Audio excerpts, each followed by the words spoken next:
اشراق، چاشت اور اوابین کی نماز کا وقت اور رکعت اور نیت کیا ہے؟ سورج جب طلوع ہوتا ہے نا تو تقریباً 20 منٹ یا 15 سے 20 منٹ کے بعد اشراق کا وقت شروع ہو جاتا ہے، تو یہ اشراق کا وقت ہے۔ چاشت کا وقت جب ہوتا ہے جب سورج 45 ڈگری پہ ہو، یعنی سورج طلوع ہونا اور ظہر کا وقت جو بالکل بلندی پر ہوتا ہے اس کے جب بیچ میں ہوگا تو چاشت کا وقت۔ اور بعض علماء کہتے ہیں، عرب میں بعض علماء کی رائے چاشت اور اشراق ایک ہی نماز ہے، یہ بھی رائے ہے، لیکن جمہور اسی رائے کے قائل ہیں کہ چاشت الگ ہے اور اشراق الگ ہے۔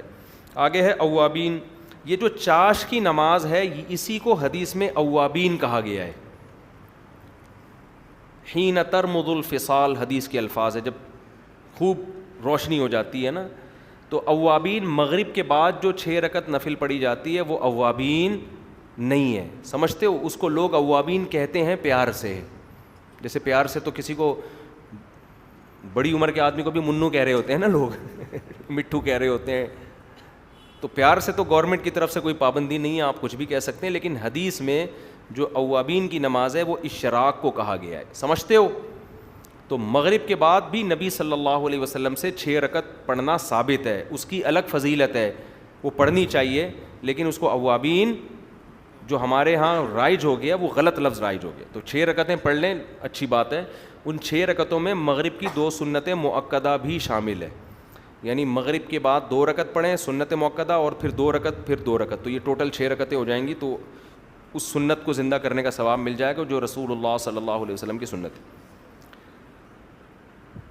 یہ لکھا ہوا ہے کہ جی بندہ اچھا اور برا عمل اپنے اختیار سے کرتا تو اللہ کا بندے کو توفیق دینے کا کیا مطلب ہے؟ تفصیل سے بتا دیجئے۔ یہ کیا لکھا ہے؟ سے جاگنا اور سوچنا کیا یہ بندے کے اختیار میں؟ نیند سے جاگنا اور سوچنا کیا یہ بندے کے اختیار میں نہیں ہے؟ دیکھو اللہ کی توفیق کا مطلب 2 مطلب ہیں، ایک ہے جعل الاسباب موافقۃ للخیر المطلوب، للمطلوب الخیر، کہ آپ جب کوئی نیک کام کرنا چاہتے ہیں تو اللہ اسی کے موافق ماحول پیدا کر دیتا ہے، اس کو بھی ہم کہتے ہیں اللہ نے اس کو توفیق دے دی۔ جیسے کوئی آدمی سیدھا راستہ چاہتا ہے، اب اس کو ماحول بھی ایسا مل گیا، کوئی صحیح عالم مل گیا، کوئی صحیح کتاب مل گئی، تو ہم کہتے ہیں اللہ نے اس کے لیے ہدایت کے اسباب پیدا کر دیے، تو یہ کس کی طرف سے ہے؟ اللہ کی، تو یہ اللہ کا احسان ہے اس کے اوپر۔ اور توفیق کا ایک مطلب یہ ہوتا ہے کہ جو کچھ بھی دنیا میں ہو رہا ہے کس کے ارادے سے ہو رہا ہے؟ اللہ کے ارادے سے ہو رہا ہے، اللہ ہر چیز کا خالق ہے۔ یہ ہے پیچیدہ مسئلہ، اس کی گہرائی میں جانے کی ہمیں اجازت نہیں ہے، یہ ہماری عقل سے بالاتر ہے۔ دیکھو ہم جب کچھ سوچتے ہیں تو یہ بھی ایک مخلوق ہے نا، سوچنا، اس مخلوق کا خالق کون ہے؟ اللہ ہے۔ ہم اپنے اختیار سے سوچ رہے ہیں، لیکن اختیار سے سوچنا بھی ایک عمل ہے، اور ہر عمل کا خالق کون ہے؟ اللہ ہے۔ اس حوالے سے کہا جاتا ہے کہ ہم اپنے اختیار سے بھی کب کچھ سوچتے ہیں نا تو اس میں بھی خدا کریٹر ہے اس کا، تو بس اتنا اجمالی ایمان اس پر رکھنا ضروری ہے، اس سے زیادہ گہرائی میں جانے کی شریعت نے ہمیں اجازت نہیں دی ہے۔ حدیث میں آتا ہے تقدیر یہ اللہ کے رازوں میں سے ایک راز ہے، بہت سی چیزیں ایسی ہیں جو ہماری عقل ان تک پہنچ نہیں سکتی، ہم نے وہ کرنا ہے جو ہماری سمجھ میں آ رہا ہے، اور اللہ کا فیصلہ ہے کہ تم اگر صحیح کرنا چاہو گے تو اللہ صحیح کی طرف لے کر آئے گا، تم برا چاہو گے تو اللہ برے کی طرف لے جائے گا تمہیں۔ برائی بھی اللہ کی طرف سے ہوتی ہے، اچھائی بھی اللہ کی طرف سے۔ آج جو ہم نے عشاء کی نماز میں سورت تلاوت کی ہے نا، واللیل اذا یغشا والنہار اذا تجلی، اس میں اللہ نے اسی مضمون کو بیان کیا، فاما من اعطى واتقى، فرمایا جو خرچ کرے گا اور گناہوں سے بچے گا، فسنيسره لليسرى، ہم آسانی کی طرف اس کو لے کر چلے جائیں گے۔ آسانی سے مراد ہے جنت، یعنی ہم آہستہ آہستہ اس کو ایسے اعمال کی توفیق دیں گے کہ اور اچھا بنتا چلا جائے گا۔ وہ ایک وقت آتا ہے اللہ کان سے پکڑ کے سیدھے راستے پہ چلا دیتے ہیں، صحیح ہے نا، کان سے پکڑ کے چلا دیتے ہیں کہ چل اب تو خود نہیں چاہ رہا تو اب میں دھکا دے کے چلا دیتا ہوں، تو اس میں گویا بندہ ایک حد تک بندے نے کوشش کی ہوتی ہے، پھر اللہ کہتے ہیں اب تو نہیں بھی کوشش کر رہا تو میں ہی دھکا دے کے تجھے چلا دوں گا۔ جیسے حدیث میں آتا ہے کہ بندہ ایک بالش اللہ کی طرف آتا ہے تو اللہ چل کے آتا ہے، آپ دوڑ کے چل کے آؤ گے تو وہ دوڑ کر آئے گا، تو اسی کے اگینسٹ بھی ہوتا ہے۔ آگے اسی صورت میں ہے وَأَمَّا مَن بَخِيلَ وَاسْتَغْنَىٰ، جو کنجوسی کرے گا، جہاں شریعت نے خرچ کرنے کا حکم دیا نہیں خرچ کرے گا، پیسہ بچائے گا، وَاسْتَغْنَىٰ، اور اللہ سے مستغنی ہوگا کہ مجھے ضرورت نہیں ہے، فَسَنُيَسِّرُهُ لِلْعُسْرَىٰ، تو ہم جہنم کی طرف اس کو لے کر جائیں گے. کیا مطلب؟ پھر اس کو برائیوں کی توفیق ملنا شروع ہوگی، اور زیادہ برائیوں کے خیالات اس کے دل میں آئیں گے، برائیوں کی طرف جائے گا. اور یہاں تک بھی ہوتا ہے کہ پھر ایک وقت ایسا آتا ہے اللہ کان سے پکڑ کے اس کو برائی کے راستے پہ چلا دیتے ہیں، جیسے فرعون کے ساتھ ہوا نا، جب ظلم کی انتہا سے بڑھا ہے تو حضرت موسیٰ نے دعا کی، اے اللہ اس کے دل پہ مہر لگا دے، ایسا نہ ہو کہ یہ موت سے پہلے ہدایت ایمان لے آئے، ایسا نہ ہو. اتنا تنگ آ گئے تھے موسیٰ علیہ السلام کہ اتنی نشانیاں دیکھ لی ہیں. موسیٰ علیہ السلام جانتے تھے کہ اللہ کی رحمت ہے کہ جو بھی موت جب تک قریب نہ ہو نا، وہ تو ڈوبتے ہوئے لایا، اس وقت تو توبہ کا دروازہ ہی بند ہو گیا تھا، ایسا نہ ہو کہ اینڈ میں یہ مسلمان ہو جائے، یہ ایمان لے آئے اور اتنے ہزاروں بچوں کا قتل، اور اللہ کا تو پھر قانون ہے جو توبہ کیا تو سب کیا ہو گیا، معاف.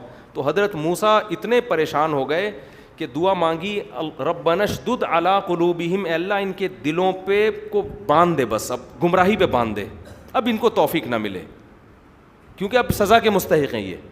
تو اللہ نے کیا فرمایا، قد اجیبت دعوتکما، اے موسیٰ اور ہارون میں نے تمہاری دعا کو قبول کر لیا. کیا مطلب؟ اب میں ان کے دل کو گمراہی پر ہی لے کے جاؤں گا. ابھی تک تو یہ اپنے اختیار سے گویا چل رہے تھے، اب میں ان کو سیدھے راستے پہ چلنے نہیں دوں گا. تو یہ نیکی میں بھی ایک اسٹیپ ایسا آتا ہے کہ کچھ آپ کرتے ہیں، کچھ اللہ کان سے پکڑ کے،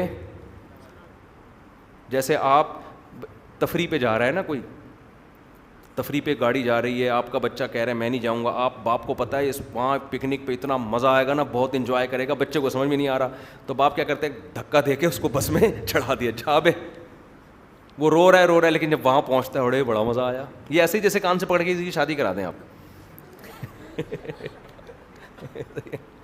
شادی نہیں کر رہا، ڈر رہے ہوتے ہیں نا بعض لوگ، ابے پتہ نہیں، ابے یار وہ اتنے خرچے ہوئی اتنے، جیسے آج کل تو یہی باتیں، ابے بھائی بہت بڑی ذمہ داری، تھپڑ مار کے شادی کرا دو اتنا خوش ہوگا. بے یار خام خامے پریشان تھے، اتنی محبت کرنے والی بیوی مل گئی، اتنی لائف کو انجوائے شروع کر دیتے ہیں. تبھی تو دیکھو کمارے چھڑے چھاٹ گٹر کے ڈھکن پہ بیٹھ کے ٹائم گزارتے ہیں.